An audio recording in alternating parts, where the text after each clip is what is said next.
Assalamualaikum warahmatullahi wabarakatuh. Alhamdulillah, alhamdulillahil malikil alam, alladzi amaral mu'minina bisyam. Ashhadu an la ilaha illallah wahdahu la syarika lah, wa ashhadu anna sayyidana wa nabiyyana Muhammadan abduhu wa rasuluh, addal amanah wa nasahal ummah wa jahada fillahi haqqa jihadih. Allahumma fassalli wa sallim ala sayyidina wa maulana Muhammad wa ala alihi wa sahbihi wa tabi'in wa tabi'it tabi'ina lahum bi ihsanin ila yaumiz ziham. Amma ba'du, fa ya ibadallah ittaqullah, fa inna taqwa madaru kulli sa'adah, kama anna ittiba'al hawa ra'su kulli syaqawah. Fattaqullah faqad fazal muttaqun. Qala Allah Ta'ala fi muhkami tanzilih, wa may yattaqillah yaj'al lahu makhraja wa yarzuqhu min haitsu la yahtasib. Shadaqallah wa ballagha Rasulullah sallallahu alaihi wasallam. Hadirin jamaah Jum'ah rahimakumullah.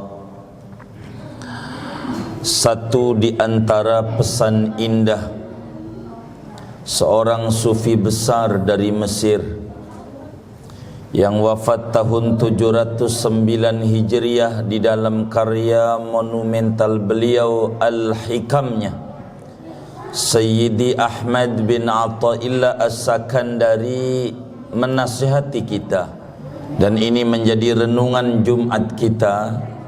Kata beliau, la tastaghrib wuqu'al aqdar ma dumta fi hadhihi ad-dar, li'annaha ma abrazat illa ma huwa mustahiq wasfiha wa wajibu na'tiha.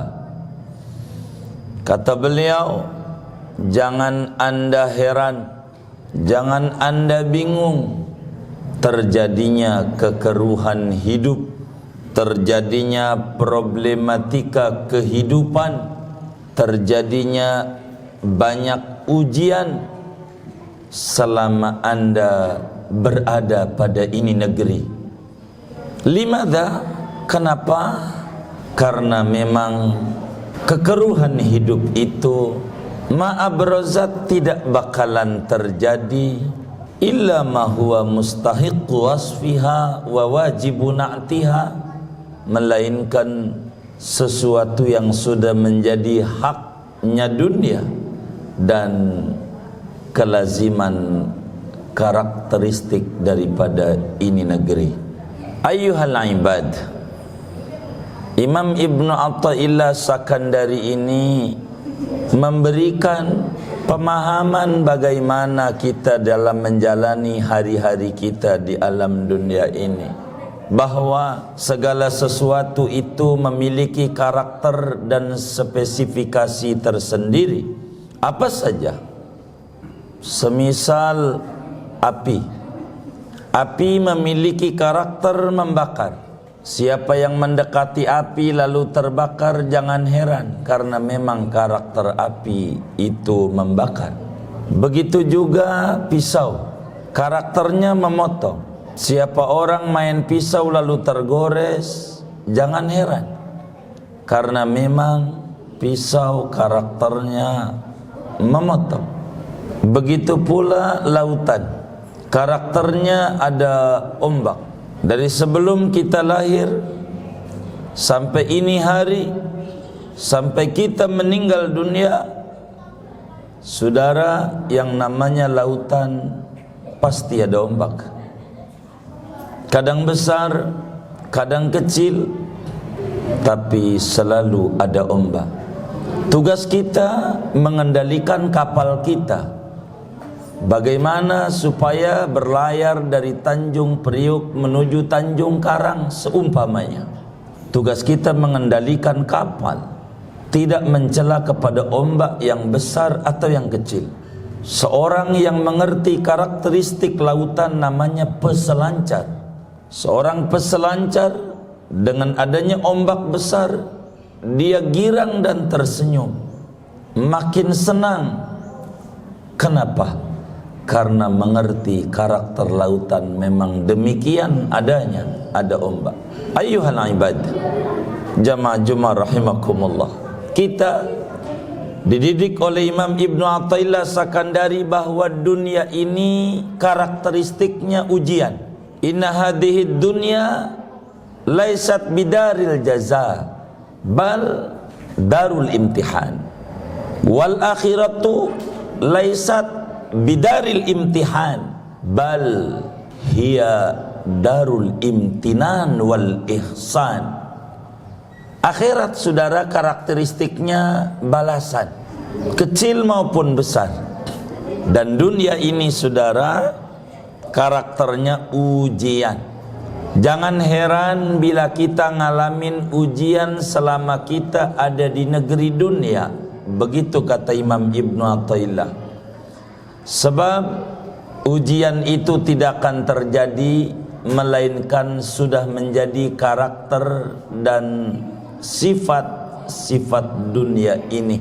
Yang namanya ujian tidak bakalan ada habisnya, saudara.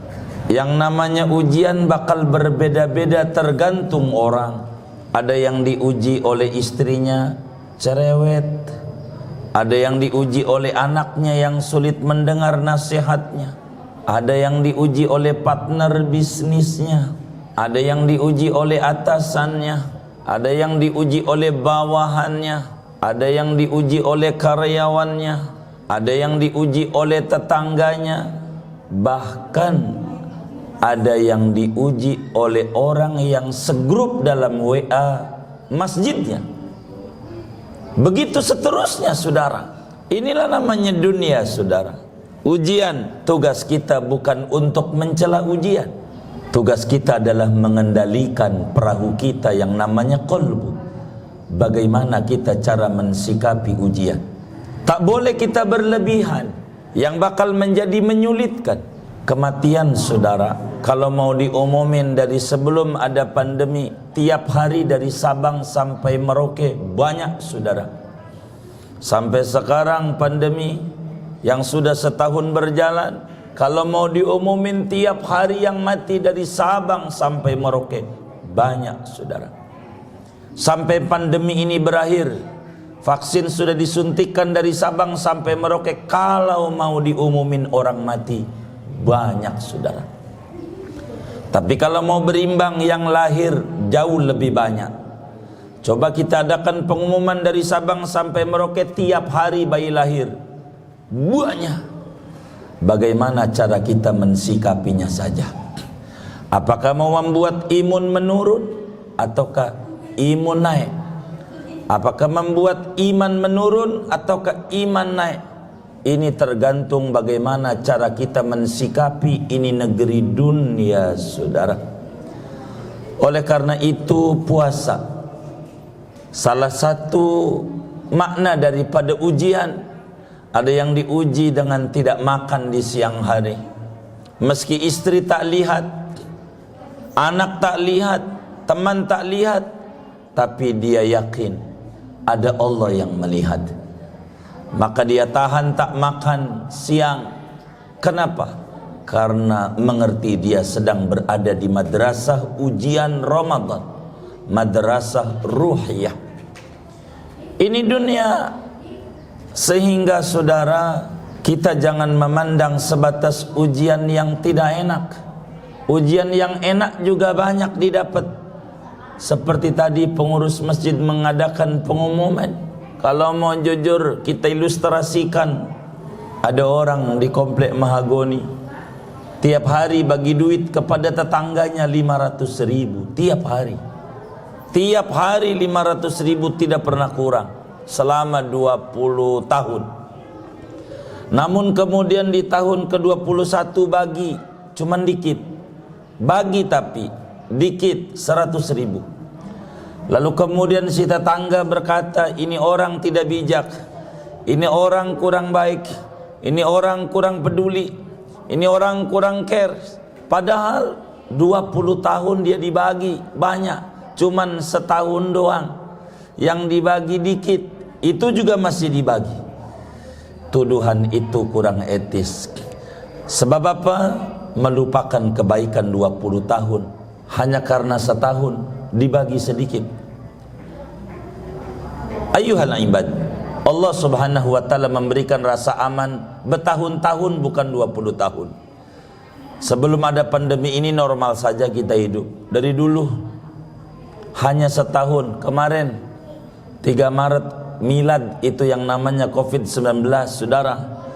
Baru setahun. Jangan sampai kita mengeluhkan nikmat Allah yang bertahun-tahun itu hanya karena baru 1 tahun, saudara. Namanya kita tidak bijak melupakan nikmat yang begitu ada, keamanan yang tahunan, hanya karena baru. Dan itu pun juga masih dibagi. Tadi disinggung, alhamdulillah sekarang ini kita masih hidup, sekarang ini kita masih sehat, sekarang ini kita masih makan 3 kali. Belum termasuk bakso, mie ayam dan seterusnya, saudara. Lalu kemudian kita melupakan nikmat-nikmat Allah yang lain, lalu mau menjadikan diri kita terpuruk. Ini namanya salah kita mensikapi ujian. Dan kita tidak boleh keliru.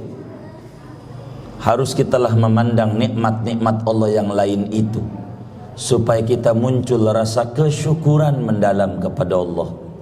Mohon maaf, anjing saudara dikasih makan pagi siang malam, pagi siang malam 3 bulan saja oleh yang ngasih makan, nurut saudara, nurut.